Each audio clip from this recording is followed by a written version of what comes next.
What's up, everybody? Welcome back to another KBO Collections Hobby Drive. First one in quite a while. I have multiple intro videos recorded that have been sitting there waiting to, be finished off, but at the same time, I just haven't had time. Been really busy with a lot of different things. Been busy with photography stuff, been busy with work stuff, just a lot of stuff keeping me busy. So haven't had time to finish recording. And then last weekend also had a Thanksgiving celebration, so to speak. Wasn't really a dinner, wasn't a lunch. It was just a mid-afternoon gathering of some teachers that work in my area.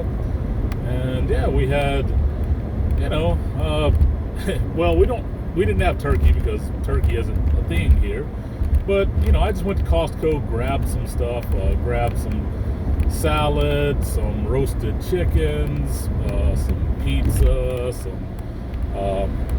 party sandwich platters, cookies, pastries, like stuff like that, and just kind of a little Costco potluck type lunch / dinner for Thanksgiving. So had that, so that had me busy, and just a lot of things like that. So anyway, finally getting on here, and this one right here will require no additional information. The other ones that I recorded, they needed some more information. They needed some cards, and I just haven't been in a situation where I can get them out and show them. But yeah, driving to work in the snow this morning. We got probably about 20 centimeters of snow yesterday. Woke up to about 20 centimeters of snow.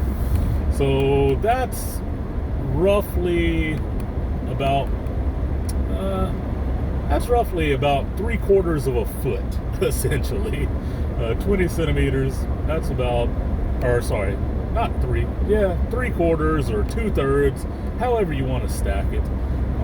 It's about that much. So, quite a decent amount of snow that we had.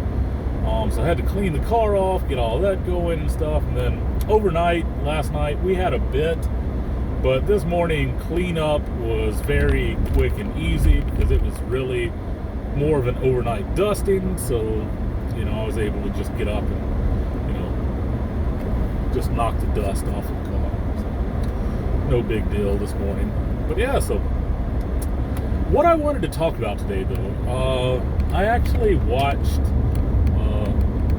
Junk Wax Hero. I watched Mike this morning before I was getting ready to go to work, and he had, I guess, done a poll or something on his newsletter or website or whatever. I don't know. I don't look at any of that stuff, but anyway, he was talking about it, and he said that he had posed a poll question of,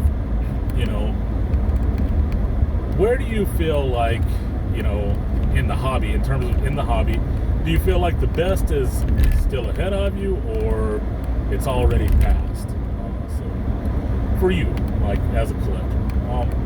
And he asked people to, like, I guess maybe give some responses and stuff like that in terms of like writing them.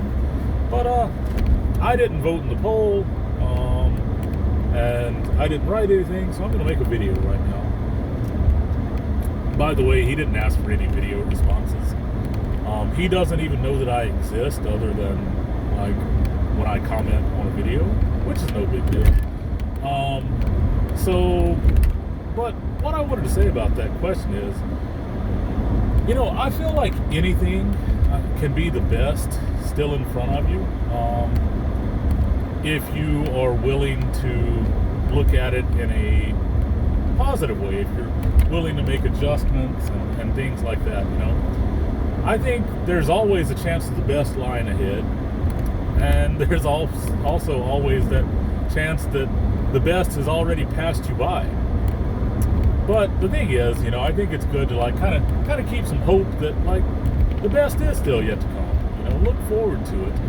And when it comes to collecting, I kind of feel like, for me, I have nostalgia for, when I was young, ripping packs and doing all these different things, like trading with my friends, like chewing the bubble gum on, all of that stuff, right? I have all of those memories. And it would be easy for me to say, like, man, that was the best. And in a lot of ways, that was the best. Like, but also, that was my childhood. That's different than my adulthood. So, I got back into collecting, I guess it was around 2015. Yeah, I think it was 2015 when I got back into collecting. So, been back in it about 9 years now. Almost 10, I guess. 2025 is just right around the corner. So, yeah, I've been back in it for, 9-10 years now. And I started back out with KBO, like, baseball cards and Korean baseball cards. And, man, like, I could honestly just about say that was the best as well, because I loved it. It was, like, super cheap. Packs were cheap. Ripping was cheap. Building the sets was fun, stuff like that. Although they could be annoying, and that could be a whole series within itself. How annoying Korean baseball card sets could be to build. Yeah. So I think I spit a little coffee there. Whatever. Yeah, I did. Yeah. Just wipe it off. Just let it go. But yeah, so I could say that was the best, right? So in that case, like, the best could be behind me. But at the same time, like I said, I really don't think the best is behind me. I think the best is yet to come. And why do I say that? Well, I say it because, over the years, my collecting habits have changed, and, I've gone in this direction and that direction, and modern and only team collecting, and then loosening up to, like, maybe I'm more into, like, maybe giving Hall of Fame collecting over, like, Cardinals team collecting and all that. So, it's like I change, I flip-flop back and forth, and yeah, and because of that, I really don't know what the future has in store in terms of my collecting. So it could be some really great things. It could be some not so great things.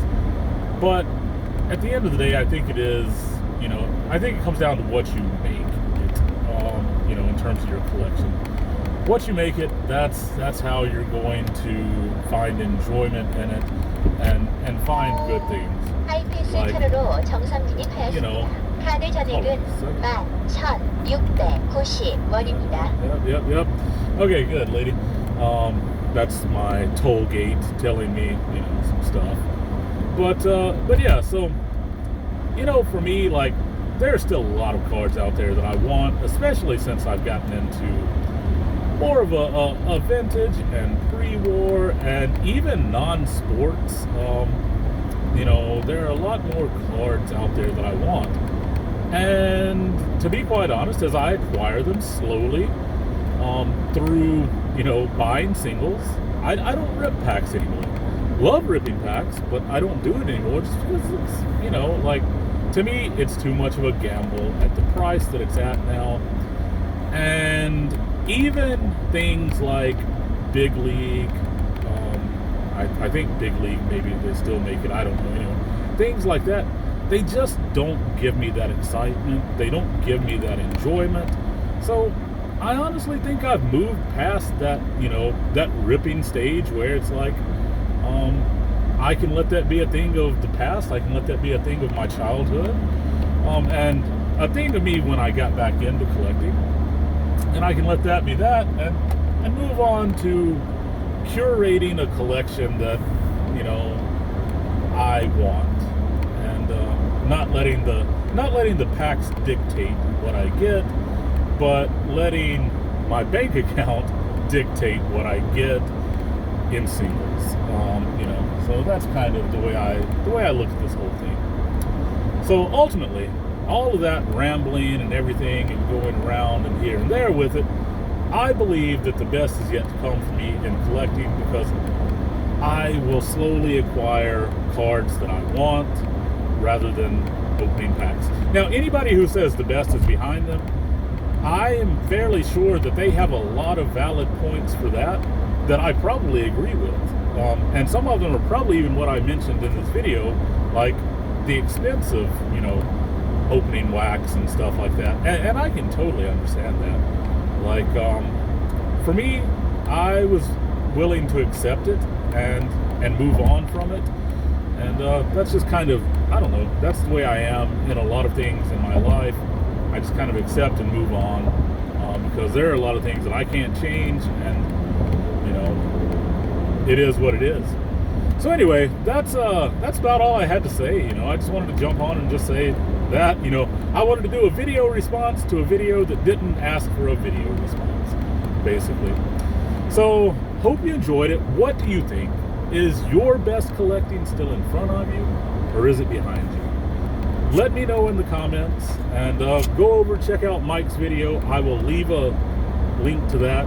Go check out Mike's video, and let him know, are the best years still in front of you or behind you? So anyway, hope you enjoyed it. Leave a like, comment, and subscribe. Catch you on the next one. Peace.